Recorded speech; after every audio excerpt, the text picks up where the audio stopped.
part of the Forging Innovation and Rural Education Fire Summit here in the Pikeville Expo Center. We're starting off with a young lady, a first-year teacher at Ashland at the Ashland Independent, Paul Glaser High School, and Kelly Heishman. And you've got a couple of students with us. Yes, this is our junior representative, our junior senator Gavin Couture, and this is our senior representative Cassie Stephens. Okay, you have an exciting project. I want to hear about the Catmobile. Okay, so we noticed a need in our district. We're trying to tackle this issue of hunger.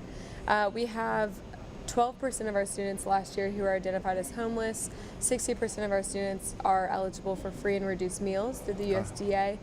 And so we know that those students can have a hot breakfast and lunch when they go to school, but when they go home on the weekends during holiday breaks, they have fewer opportunities to get food. So we do have some things in our community and some things that our district has already started to combat this issue of hunger, but there are identifiable gaps in those programs. And so we came up with this idea, the senators and I came up with this idea to take food to the local low-income housing complexes to feed students in need. So we're converting a district-owned box truck into a mobile food truck called the Catmobile, and it will go around in the summers, on holiday breaks, and on weekends, providing food for those low-income students. And this is part of the community college, a community challenge grant. Yes. So describe that, and what did you have to do to get some dollars to help do this project? Well, we had Our Lady of Bellefonte and King's Daughters Medical Center step up to the plate. As soon as we mentioned the project, they were very, very excited for us. They have a Healthy Living, Healthy Communities initiative already, so they're going to help us in the implementation of our conversion, and then they're also going to help educate students and staff on the importance of healthy living and healthy habits.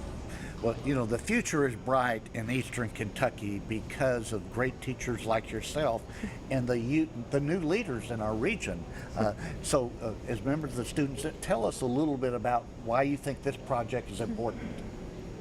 I think it's important because I feel like a lot of people in our district don't fully understand how big of an issue hunger is, and I think this will also help combat hunger, but also spread awareness and get other people's support in helping to end hunger with our district.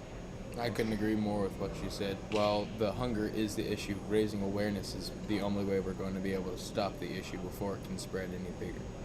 What we know that you're going to continue your education after high school. What do you want to do in your lives as a career?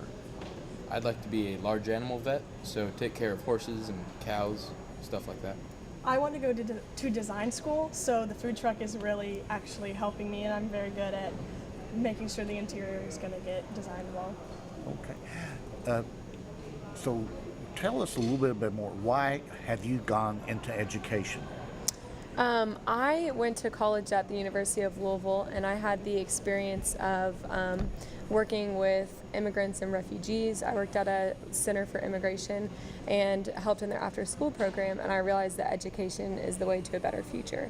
And so as a sophomore in college, I decided to change up my track and go into teaching. And so it's awesome to be a part of KVEC and to be able to have this opportunity because it allows them to build skills that they'll use for the rest of their lives. Ashland, fortunately, was joined KVEC, I guess, about 2 years ago, so you brought our numbers up to 22, so we're very excited about that. When you mention hunger, a lot of people don't realize this, by while poverty in America has decreased in the recent years, it has actually increased in Eastern Kentucky. So half of our students are listed in poverty.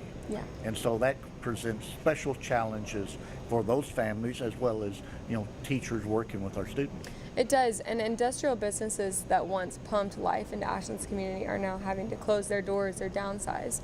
And so we've seen over the last decade, I grew up in Ashland and I've seen the effects of those businesses closing, but there's really this feeling of hope in Ashland. We've got new industrial businesses coming in, offering more job opportunities and really becoming a huge part of our community, supporting things like this, supporting programs and projects that help those in need. And so this is just a really hopeful time for our city, and we're really excited about what the Catmobile can bring to that.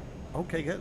Well, this is an exciting project. I want to thank you for being Thank on the you so program. much. And congratulations on your education and all the exciting things you're doing. Thank you.